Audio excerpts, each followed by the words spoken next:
On retrouve donc ici notre body comme on avait sur la page d'accueil qu'on va pouvoir commencer à alimenter.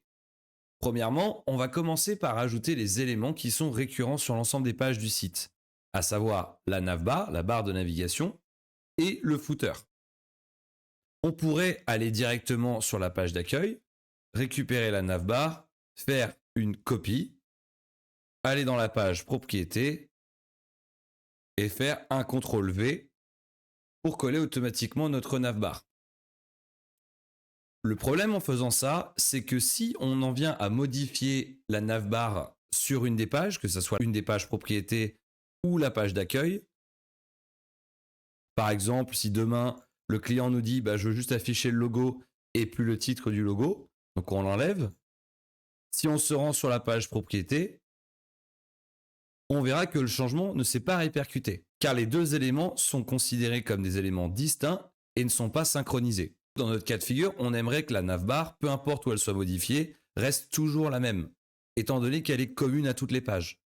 Pour obtenir ce résultat, on doit utiliser une fonctionnalité de Webflow qui s'appelle les composants. Donc on revient sur notre page d'accueil et on va rétablir la navbar comme elle était. Donc en l'occurrence, je ne peux pas revenir en arrière, on va supprimer celle-ci et on va venir la récupérer de notre page propriété. Voilà. Donc, comment crée-t-on un composant? Pour ça, on vient sélectionner la navbar, on va faire un clic droit dessus et on va venir cliquer ici sur Create Component. On va lui donner un nom personnalisé, donc nous en l'occurrence navbar. On peut sélectionner un groupe si on veut les catégoriser. Par exemple, si on avait un site e-commerce avec différentes variantes de cartes de produits, donc d'affichage de produits, par exemple en affichage rectangulaire ou carré, etc. Donc on pourrait les classer sous un groupe produit. Nous, en l'occurrence, on va avoir que très peu de composants sur ce site, donc on n'a pas besoin de groupe. Et description, template de base de la barre de navigation du site internet, par exemple. Ensuite, on va cliquer sur Créer. On voit ici tout de suite que notre navbar a été mis en évidence avec le reste de la page qui a été grisé. C'est-à-dire que l'attention a été mise sur ce composant en particulier.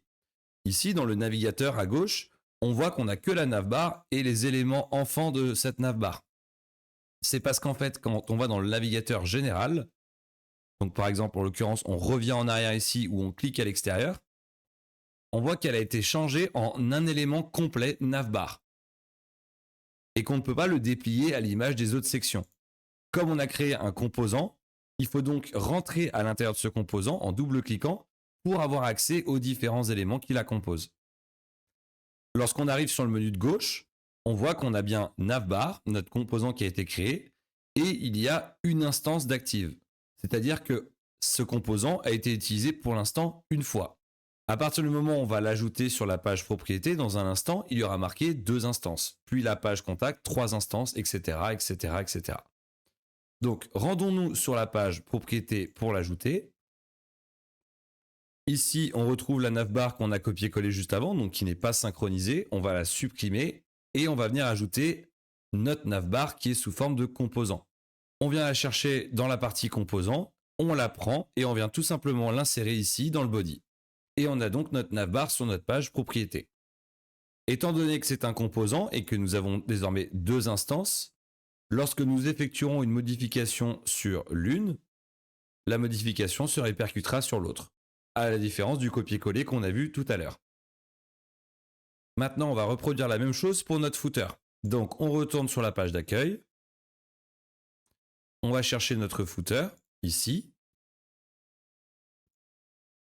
On va faire créer composant.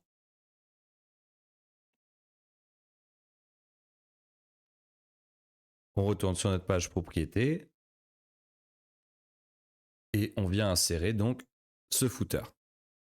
Maintenant, on a donc ces deux composants qui sont parfaitement synchronisés avec chacune des pages qui pourraient les utiliser.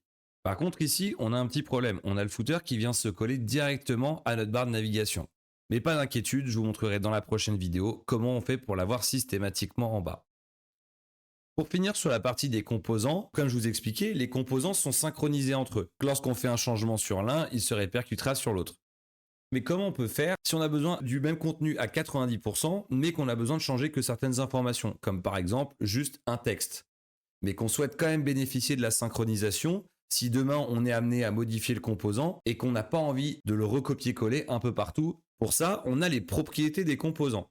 On vient sélectionner la partie du composant qu'on aimerait avoir la possibilité de changer. Donc par exemple, ici, on va se dire que ça sera ce texte, donc ce paragraphe. Et on va se rendre sur notre section Setting à droite ici, où on a le sous-titre Paragraph Settings. On a le texte, donc avec le contenu de notre texte qu'on peut modifier et qui affectera donc celui de la page d'accueil également. En revanche, on voit ici qu'il y a le petit plus dans le rond violet qu'on retrouve habituellement pour les options CMS. On va cliquer dessus et on voit qu'il y a une option Create and Connect New Property, c'est-à-dire créer et connecter une nouvelle propriété à cet élément. Donc on va cliquer sur oui, on va lui donner un nom, Dynamic Paragraph. On peut sélectionner un groupe dans le même esprit que composant tout à l'heure. Est-ce qu'il est multiligne ou pas? Donc ça, c'est un paramètre propre au paragraphe. Si on avait sélectionné un autre type d'élément, on n'aurait peut-être pas cette option ou une autre. Le texte en question, donc le texte par défaut qui apparaîtra si on ne modifie rien, donc à savoir celui de la page d'accueil. On va faire créer. Donc à partir de maintenant, nous avons la possibilité de modifier ce texte essentiellement sur cette instance du composant. Donc on va revenir en arrière sur la vue composant, donc sur le body global.